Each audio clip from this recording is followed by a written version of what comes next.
الحمد لله الآذين بذكره والصلاة على نبيه وحبيبه محمد صلى الله عليه وسلم. Alhamdulillah, segala puji bagi Allah Subhanahu wa taala yang mana kita dapat mengingati dia, dan juga selawat dan salam ke atas junjungan kita Nabi Muhammad sallallahu alaihi wasallam. اجتمعنا في ساعات صفاء مع الله ومع نبيه عليه الصلاة والسلام. Kita berkumpul pada waktu yang suci ini bersama Allah dan Rasulnya sallallahu alaihi wasallam, حتى انشرحت الصدور sampai dada kita dilapangkan Allah واطمأنت القلوب بذكر الله. dan hati kita tenang dengan mengingati Allah. ونسأل الله تعالى أن يديم لها ذلك. Kita mohon kepada Allah supaya Allah kekalkan perkara ini, فتبقى صدورنا منشرحة وقلوبنا مطمئنة في سائر أحوالنا كلها. dan mudah-mudahan dada kita dilapangkan Allah Subhanahu wa taala dan hati kita tenang dalam segala perkara yang kita lakukan. فإن لهذه المجالس تأثير Di dalam majlis ini ada bekas yang besar على القلب والضمير di dalam hati kita dan di dalam hati kita, في المقعد والمسير di dalam tempat kita duduk dan apabila kita berjalan, وفي الليل وفي النهار. dan pada waktu malam dan waktu siang. فمن اغتنم وقته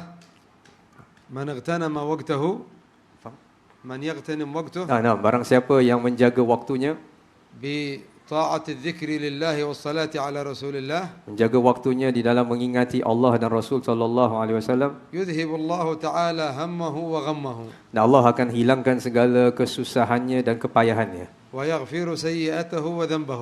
dan Allah akan menghapuskan segala kesalahan dia dan mengampunkan dosanya.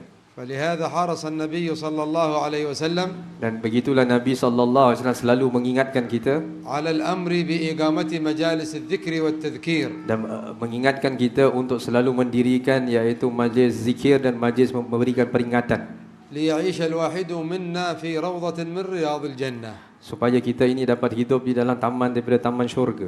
قبل أن ينقل إلى جنة الآخرة فهو في جنة في الدنيا. Sebelum kita pindah ke syurga akhirat, kita sudah berada di dalam syurga dunia ini. وهذه الجنة ينبغي أن تأخذ نصيبها منا. Maka syurga yang berada di dunia ini patut kita mengambil bahagian daripada itu, لأن نوسع منفعتها kerana manfaatnya sangat-sangat luas في بيئاتنا وبيوتنا di dalam tempat kita tinggal, di dalam rumah-rumah kita, ومع أولادنا وناشئتنا, dan juga kepada anak-anak kita dan orang-orang keliling kita, حتى ينصبغوا بهذه الصبغة العلوية، حتى ينصبغوا الصبغة العظيمة النورانية. sehingga kan memberikan bekas yang besar di dalam hati nurani kita. صبغة الله ومن أحسن من الله صبغة ونحن له عابدون. Mesti bukan Allah bagi nak terjemah.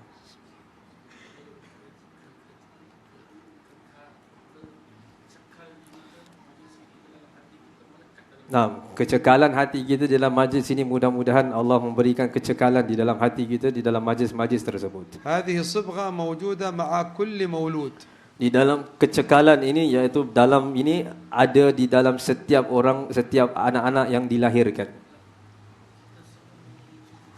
Kita semua memiliki kecekalan ini di dalam setiap seseorang. عبر عنها النبي صلى الله عليه وسلم بالفطرة. Nabi sallallahu alaihi wasallam memberitahu kita mengenai fitrah, iaitu fitrah kita. فقال كل مولود يولد على الفطرة. Nabi sallallahu alaihi wasallam bersabda, setiap yang dilahirkan, setiap bayi yang dilahirkan atas fitrah. والفطرة هي المكنة والتهيئة أن يكون لهذا الإنسان شأن. Fitrah itu memang ada pada setiap seseorang itu, dan dia akan dapat menumbuh daripada situ. إذا وجد من يربيه Jika dia mendapati seseorang yang dapat mentarbiahkan dia, ومن يراعيه dan sesiapa yang menjaganya, ومن يعلمه dan siapa yang mengajar dia, ومن يهتم به dan siapa yang mengambil perhatian kepada dia, memberi perhatian kepada anak kecil itu. وهي وصية من الله Dan ini adalah wasiat daripada Allah أن Subhanahu wa taala. نهتم بتربية ناشئتنا. Maka kita kena ambil kepentingan di dalam membimbing, iaitu membesarkan anak kita. حتى قال الله تعالى Sehingga kan Allah Subhanahu wa taala يوصيكم الله في أولادكم. iaitu memberikan wasiat, iaitu kepentingan akan membesarkan anak kita. فلأولادنا حق علينا Maka anak-anak kita ini adalah hak hak atas kita. في أن نحضرهم إلى مثل هذه المجالس Yang pentingnya untuk membawa mereka ke dalam majlis-majlis seperti ini وأن نعلمهم ما ينفعهم dan ajarkan mereka apa yang memberikan manfaat kepada mereka وأن نؤدبهم بآداب سيدنا محمد dan ajarkan mereka adab dengan adabnya Nabi Muhammad sallallahu alaihi wasallam. فإنها أعظم الآداب Dan itu adalah adab yang paling agung sekali. وهذه الآداب تكتسب Dan ini adab adalah yang dicari بواسطة التعليم dengan cara ta'lim belajar, وبواسطة النظر. dengan cara memberikan penglihatan. فإن الصحابة رضي الله عنهم Kerana sahabat radhiyallahu anhum تعلموا iaitu belajar, بواسطة نظرهم إلى رسول الله صلى الله عليه وسلم mereka belajar melalui dengan melihat Nabi Muhammad sallallahu alaihi حتى wasallam, اكتسبوا sehingga kan mereka mendapatkan علوما iaitu ilmu-ilmu وآدابا dan adab-adab وأخلاقا dan akhlak-akhlak تميزوا بها عن سائر الأمم الماضية dan yang dapat membezakan mereka daripada semua umat-umat yang sebelumnya. لأن المربي لهم محمد صلى الله عليه وسلم Kerana murabbi mereka adalah Nabi Muhammad sallallahu alaihi wasallam. وهو الذي ربى ذلك الجيل الأول Dan Nabi Muhammad sallallahu alaihi wasallam yang telah mendapatkan tarbiyah daripada terdahulu. هو صلى الله عليه وسلم الذي يربي هذا الجيل الأخير. Dan Nabi Muhammad sallallahu alaihi wasallam memberikan tarbiyah itu sampai kepada yang akhir. لأن تعاليمه موجودة Kerana iaitu pengajarannya itu ada. وتوجيهاته صلى الله عليه وسلم ظاهرة باهرة. Nah, Nabi yang itu pengajaran Nabi sallallahu alaihi wasallam itu jelas dan nampak. ولكن لمن أخذها Tetapi untuk siapa yang ingin mendapatkannya ولمن عمل بها dan siapa yang mengamalkannya. فما أشد حاجة أولادنا لأن يأخذوا من هذه التعاليم النبوية. Dan sangat-sangat keperluan yang penting adalah untuk anak-anak kita mengambil daripada pelajaran nabawiyah ini. وأن لا يتخذوا لهم أستاذا ولا شيخا Dan mereka tidak mengambil satu ustaz atau satu syekh إلا رسول الله صلى الله عليه وسلم. melainkan Rasulullah sallallahu alaihi wasallam. لأن هذه الأستاذية Kerana ustaz ini iaitu صارت فيها مزاحمة في مجتمعاتنا. kerana menjadikan iaitu berkecamuk di dalam masyarakat kita. فأراد إبليس وجماعته Dan iblis dan jemaahnya inginkan أن يقوموا هم على تربية أولادنا. untuk mendirikan tarbiyah atas anak-anak kita. ففتحوا أماكن Maka terbukalah tempat-tempat وأقاموا قوانين dan adalah undang-undang yang didirikan حتى يتلاعبوا بأولادنا yang telah mempermainkan anak-anak kita ويضحكوا عليهم dan mereka mengketawakan atas kita ويعطونهم أسوأ الآداب dan mereka ajar anak-anak kita dengan adab yang paling buruk sekali حتى يصيروا كالحيوانات وأشد من الحيوانات sampai ke anak-anak kita menjadi seperti haiwan ataupun lebih teruk daripada haiwan. ولا فائدة في ذلك Tidak ada faedah untuk itu. ولا منفعة دنيوية ولا أخروية بل هي عين المضرة. Tidak ada manfaat di dunia dan di akhirat, malahan dia memberikan kemudaratan yang besar. ولنصغي Dan نستمع kami berterusan إلى آداب تربية رسول الله صلى الله عليه وسلم. kami berterusan atas adabnya Rasulullah sallallahu alaihi كيف wasallam. ربى أولاده وبناته صلى الله عليه وسلم. Bagaimana kita nak mentarbiahkan anak-anak kita dengan cara Rasulullah sallallahu alaihi وكيف wasallam. ربى أصحابه وأولاد أصحابه عليه الصلاة والسلام. Bagaimana sahabat Nabi iaitu mentarbiahkan anak-anaknya dan berterusan. رباهم باللطف Mereka mentarbiahkan dengan kelembutan وبالعطف dan dengan kasih sayang, وبالنصيحة dengan nasihat, وبالمباسطة مباسطة والابتسامة dengan cara yang mudah dan bersenyuman. حتى إذا مر على أولاد وهم يلعبون في شوارعهم Sehingga kan apabila mereka berjalan melewati anak-anak yang sedang bermain di tepi-tepi jalan, كان يقف ويسلم عليهم beliau iaitu berhenti dan memberikan salam kepada mereka ويصافحهم dan juga salam-salaman kepada mereka. حتى تبقى رائحة يد رسول الله في أيديهم أسبوعا كاملا. Sehingga kan anak-anak itu yang mencium tangan Nabi sallallahu alaihi wasallam, bau harumnya Rasulullah itu kekal di tangan mereka sampai berminggu. ومن وضع يده على رأسه Dan Nabi SAW akan meletakkan tangan beliau di atas kepala anak-anak itu يبقى أثر ذلك الطيب شهرا كاملا. dan terbekas wanginya Nabi SAW di atas kepala anak-anak itu selama 1 bulan. حتى مر سيدنا أنس Sehingga kan pernah satu ketika lewat Sayyidina على Anas, أولاد يلعبون ada anak-anak yang sedang main فسلم عليهم dan beliau memberikan salam kepada mereka. وقال له بعض أصحابه Dan beliau berkatakan kepada teman-temannya, تسلم على الأطفال هؤلاء engkau salam anak-anak kecil ni? قال نعم Dia berkata, ya. لأن النبي صلى الله عليه وسلم كان يفعل ذلك Kerana Nabi Muhammad SAW melakukan demikian. قال كنت ألعب مع الصبيان فمر بنا رسول الله وسلم علينا Kerana aku pernah bersama dengan Nabi SAW, kami melewati anak-anak kecil dan Nabi SAW berhenti dan memberi salam kepada mereka. وهو بذاته سيدنا أنس Dan Nabi SAW berada bersama Sayyidina Anas. خدم النبي صلى الله عليه وسلم Dan Sayyidina Anas khidmat kepada Nabi Muhammad وهو SAW. طفل صغير Waktu itu beliau usia yang kecil. سنه 10 سنوات Umur beliau hanya 10 tahun saja. جاءت أم سليم أم سيدنا أنس Dan telah datang Ummu Sulaim, ibu kepada Sayyidina Anas. وقالت يا رسول الله Beliau berkata kepada Rasulullah, ya ليس Rasulullah, معي شيء حتى أهديك إياه saya tidak punya apa-apa untuk memberikan hadiah kepada engkau. ولكن خذ ولدي هذا أنيس هدية يخدمك Ambillah hadiah ini, iaitu anak aku Unais, dan dia akan khidmat kepadamu. فبقي يخدم النبي صلى الله عليه وسلم 10 سنوات Dan Sayyidina Anas bersama dengan Nabi SAW selama 10 tahun. انتقل النبي صلى الله عليه وسلم إلى الرفيق الأعلى وسيدنا أنس سنه 20 سنة شاب Nabi SAW wafat, pulang ke hadrat Allah Azza wa Jalla. Sayyidina Anas baru umurnya 20 tahun, masih muda lagi. بصيرته تنورت بالنظر إلى رسول الله Iaitu mata hatinya itu bercahaya kerana melihat Rasulullah حتى sallallahu alaihi قال wasallam. Sehingga beliau berkata عن نفسه وهو طفل pada waktu dia masih kecil, kepada diri dia, لما دخل النبي صلى الله عليه وسلم إلى المدينة apabila Nabi Muhammad sallallahu alaihi wasallam masuk Madinah, أضاء من المدينة كل شيء segala-gala yang ada di Madinah menjadi terang. وهذا أنس صغير لكن يشوف هذا الضوء يشوف هذا النور Sayyidina Anas waktu itu masih kecil, tapi Sayyidina Anas melihat cahaya itu. قال ولما انتقل النبي صلى الله عليه وسلم قال أظلم من المدينة كل شيء Maka apabila Rasulullah sallallahu alaihi wasallam wafat, Sayyidina Anas mengatakan segala sesuatu di Madinah menjadi gelap. قال خدمته 10 سنوات Saya berkhidmat kepada Nabi SAW selama 10 tahun. فما نهرني Beliau tidak pernah menghalang saya. وما قهرني Nabi SAW tak pernah marah saya. ولا قال لي لشيء فعلته لما فعلته Nabi SAW tidak pernah mengatakan apa yang saya buat, kenapa awak buat?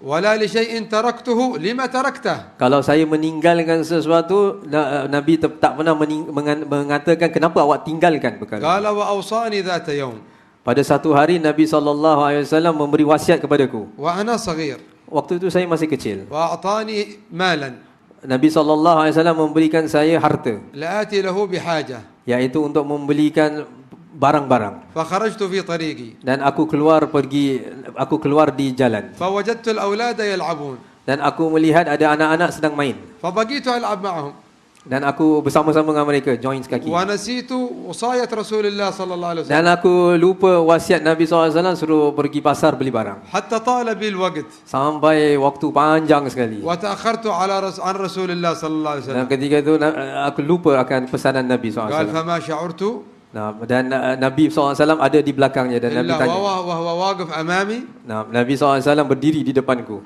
فقال يا أنس Nabi mengatakan pada Anas, أما وصيتك tidakkah aku dah beritahu engkau? فقال بلى يا رسول الله Dia mengatakan, bahkan ya Rasulullah. فقال ماذا فعلت Dan Nabi tanya, apa yang kau buat? قال الآن أذهب Anas kata, sekarang juga saya pergi. قال فما زاد إلا أن تبسم صلى الله عليه وسلم Dan Nabi SAW senyum atas perkara itu. هكذا كانت أخلاقه في التربية عليه الصلاة والسلام Begitulah akhlak Nabi dalam melakukan tarbiyah. ولن نجد في هذا الوجود لن نجد في هذا العالم Kami tidak boleh mendapati di dunia ini معلما kita tidak boleh dapat akhlak Nabi SAW di alam ini, iaitu seseorang muallim, seseorang guru, ولا مؤدب dan seseorang guru yang mengajar adab, ولا ألطف من رسول الله صلى الله عليه lebih lembut, lebih kasih sayang daripada Rasulullah. فلندرس سيرته ندرس سيرته Kami belajar sirahnya. ولنتعلم كيف كان تعليمه وتأديبه للآخرين. Nah, Nabi kami belajar akan bagaimana Rasulullah mengajar dan iaitu mengajarkan adab kepada yang lain. حتى نجعلها منهجا في حياتنا. Nah, sehingga kan kami mengambil pengajaran ini menjadi jalan hidup kita. فننشئ ناشئتنا من الأولاد والبنات Maka kita sebarkan yang ini kepada anak-anak kita. على هذه الأخلاق النبوية المحمدية Atas akhlak Nabi sallallahu alaihi wasallam ini, حتى يثبتوا في هذا الزمان. sehingga kan iaitu tetap di dalam diri anak-anak kita pada zaman ini, الزمان الأسود هذا، zaman kegelapan pada hari ini, الزمان المظلم، zaman kegelapan hitam لا semuanya. مخرج من هذه الظلمة Tidak ada jalan keluar daripada kegelapan ini إلا أن نأخذ نور سيدنا محمد صلى الله عليه وسلم melainkan mengambil daripada cahaya Nabi Muhammad ونجعله في بيوتنا وفي ذواتنا وفي أولادنا. dan kita jadikannya itu di dalam rumah kita, di tempat mana-mana, di mana-mana kita pergi.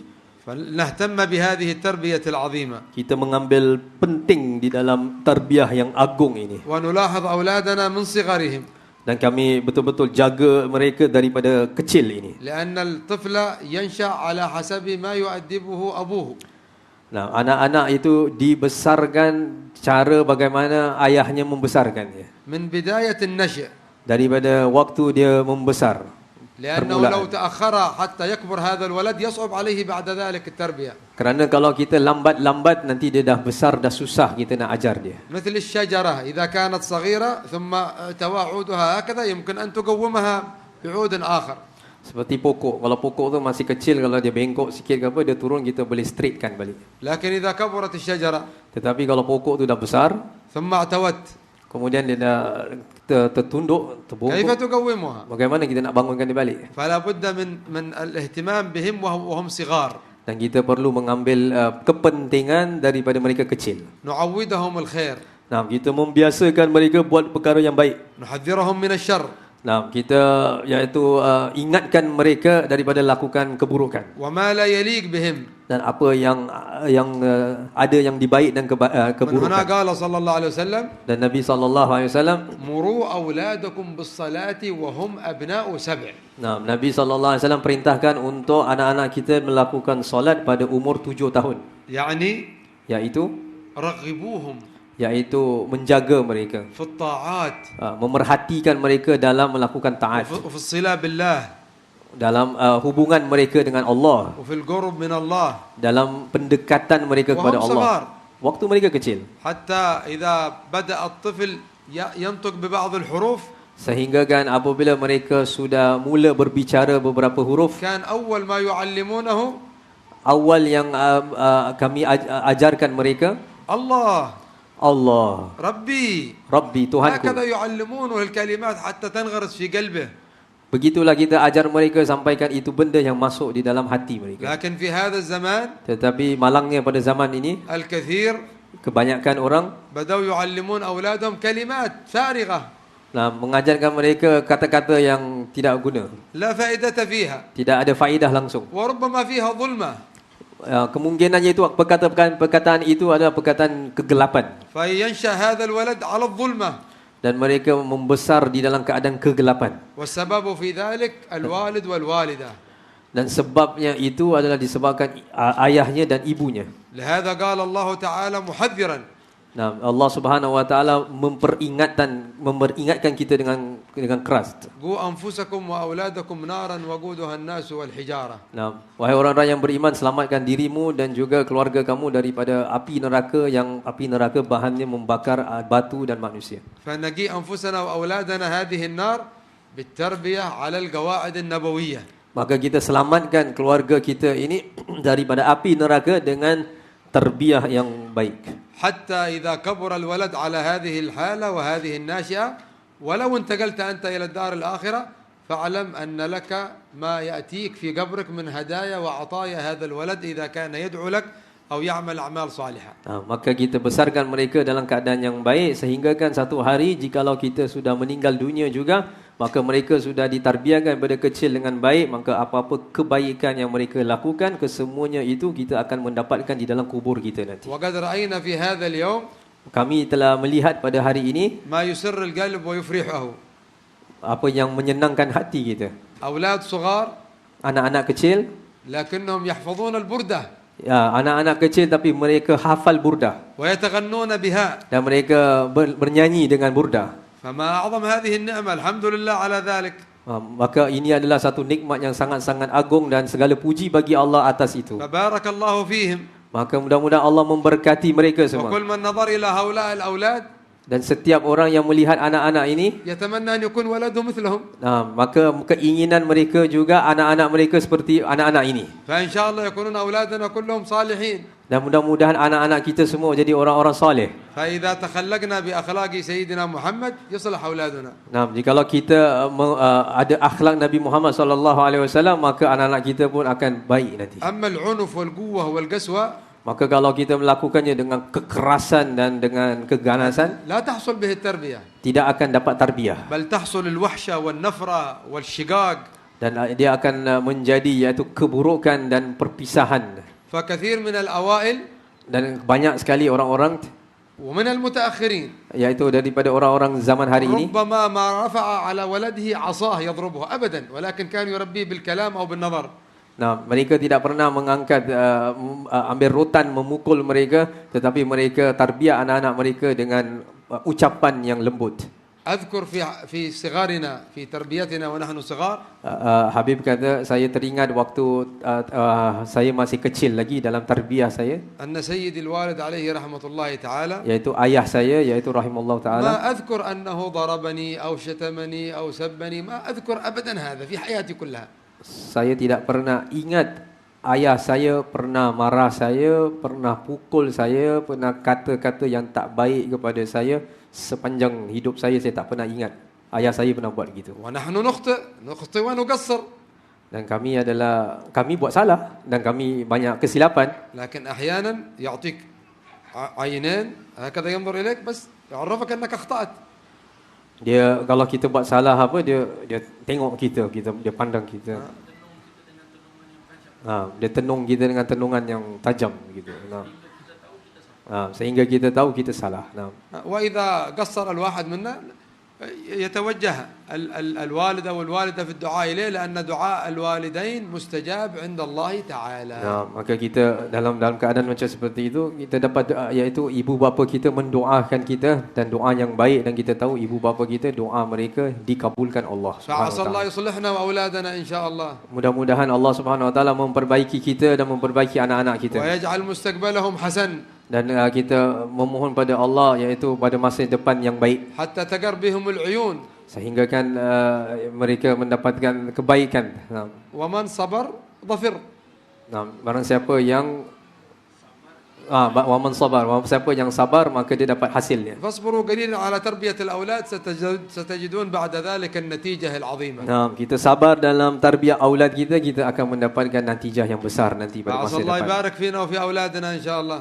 Mudah-mudahan Allah Azza wa Jalla memberkati kita dan memberkati anak-anak kita. ويبارك في هذا المجلس في الحاضرين والحاضرات. Amin. Mudah-mudahan Allah memberkati semua hadirin hadirat yang hadir majlis ini, والقائمين على هذا المسجد. dan juga orang-orang yang berkhidmat di dalam masjid ini. أستاذ مختار ومن معه من الإخوان والأحباب. Kita semua insya-Allah. إن شاء الله. ما شاء الله. ولا يترجم لنفسه. لكن إن شاء الله الدعاء مستجاب لنا ولو في عافية. آمين. الله يبارك فينا وفيكم إن شاء الله، ويجعل هذه الساعة من أبرك الساعات علينا وعليكم.